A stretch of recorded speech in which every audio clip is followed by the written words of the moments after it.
On en vient à la page entretien de ce journal. Je reçois le général Pedrinoma Zagré, chef d'état-major général des armées au Burkina. Bonsoir, mon général. Bonsoir. Ce 29 mai est célébré dans le monde comme la journée internationale des casques bleus, un hommage à ces hommes qui défendent la paix dans le monde. Et est-ce qu'on peut avoir une idée de ce que le Burkina Faso représente dans tout ça en termes de déploiement des hommes sur tous les fronts? Merci pour cette opportunité que vous m'offrez. À l'occasion de cette journée commémorative, la journée internationale des casques bleus, et pour mettre en évidence la contribution du Burkina Faso pour la paix et la sécurité dans le monde. En effet, depuis 2009, de manière continue, le Burkina Faso déploie des contingents sur divers théâtres d'opération, au Darfour, au Soudan, au Mali depuis quelque temps.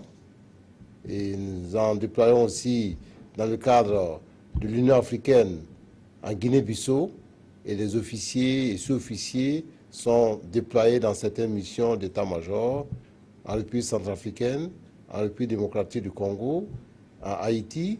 Tout cela contribue aujourd'hui à donner du Burkina Faso une image comme un grand pays contributeur de paix, une place au 11e rang mondial, et ce qui est à l'honneur de la nation, ce qui est à l'honneur des forces de défense et de sécurité. Et donc, au Darfour, on parle de 850 hommes. Au Mali, est-ce qu'on peut avoir une idée, ainsi qu'ailleurs dans le monde? C'est vrai, selon les types de missions et les mandats qui sont confiés aux missions, l'ONU définit des formats.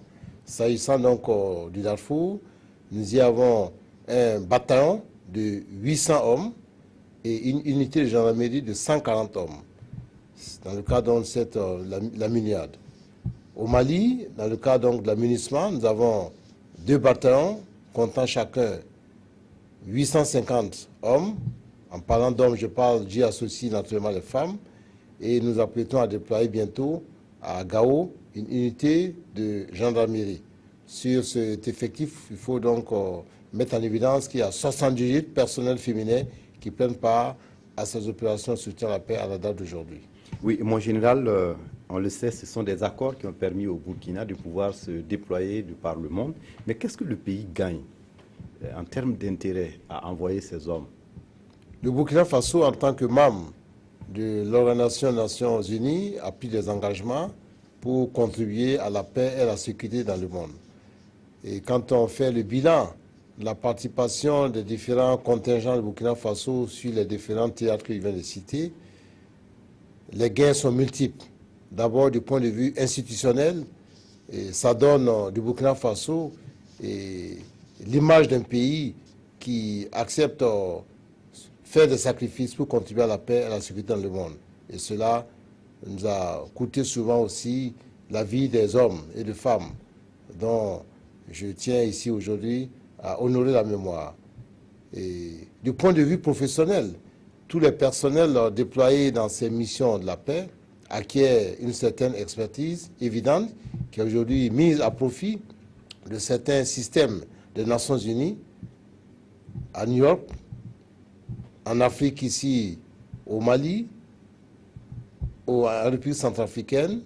Donc nous avons un certain nombre d'officiers qui, au cours de leur carrière, ont pu quand même mettre en évidence leur expertise, et ce qui accroît en tout cas l'image des forces armées nationales en termes d'expertise, en termes de professionnalisme.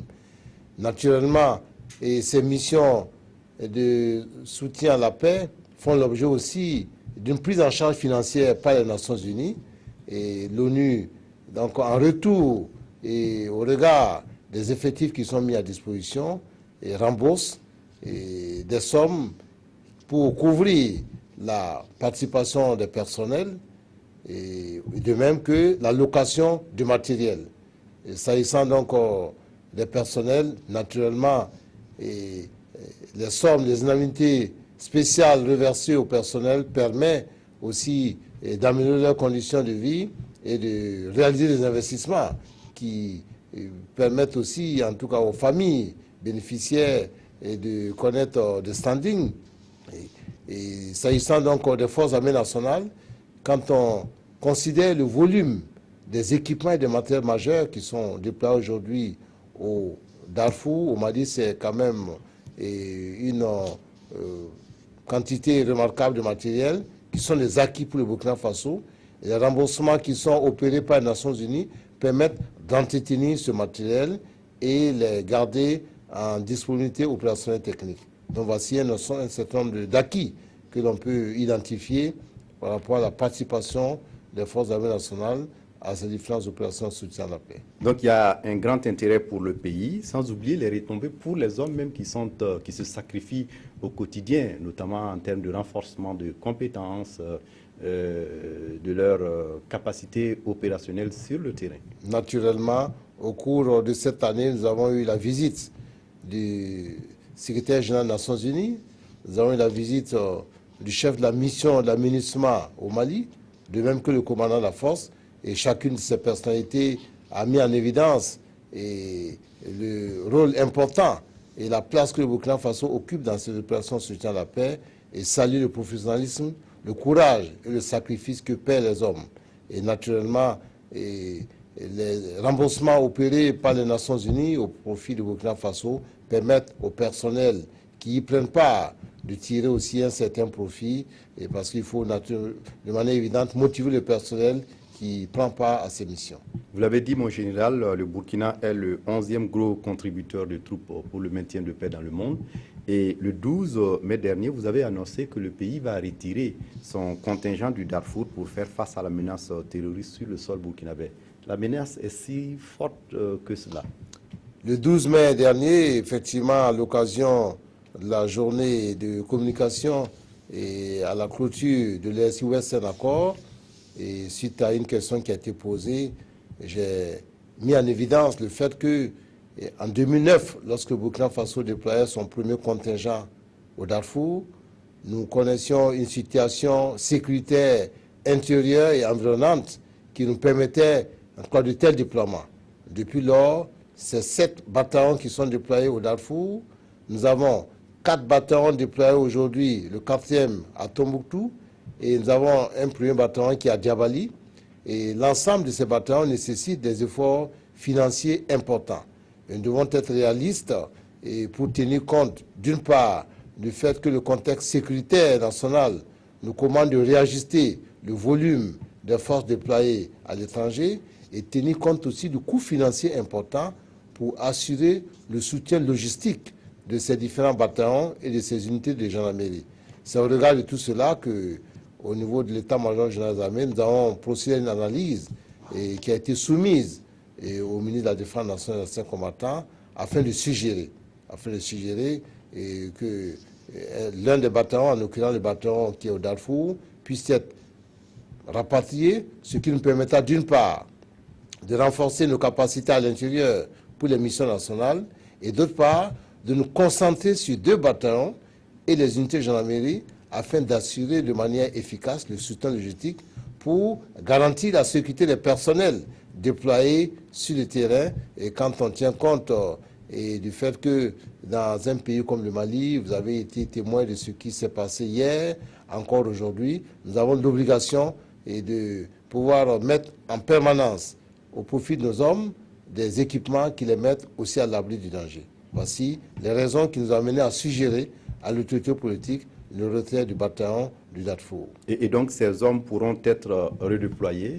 Naturellement, le retrait du bataillon du Darfour permettra de disposer à l'intérieur non seulement de ressources humaines et aussi du matériel pour renforcer les capacités des unités déployées à travers les régions militaires. Et un message pour ces hommes que vous avez déployés de par le monde et qui défendent la paix en ce jour commémoratif. Voilà, merci de cette opportunité que vous me donnez. J'ai une pensée naturelle pour nos différents personnels, les hommes et les femmes, qui, répondant aux devoirs de la nation, ont répondu à ces missions déployées au Darfour, au Mali, en Guinée-Bissau, pour ne citer que cela, avec l'ensemble des officiers, sous-officiers dans les différents états-majors. Je voudrais donc honorer d'abord la mémoire de tous ceux d'entre nos frères et dames qui ont payé de leur vie au cours de ces missions passées, et rendre hommage à tous ceux qui, aujourd'hui encore, avec professionnalisme, avec dévouement et avec courage, assument leur mission dans ces conditions difficiles.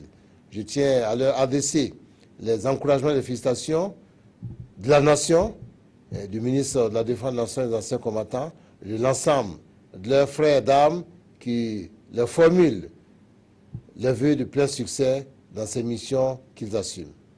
Merci à vous, mon général. Je rappelle que nous étions avec le général Pegnoroma Zagré, chef d'état-major général des armées du Burkina. Il est venu nous parler de la journée internationale des casques bleus. Merci une fois de plus et vous restez avec nous pour la suite du journal. Et pour la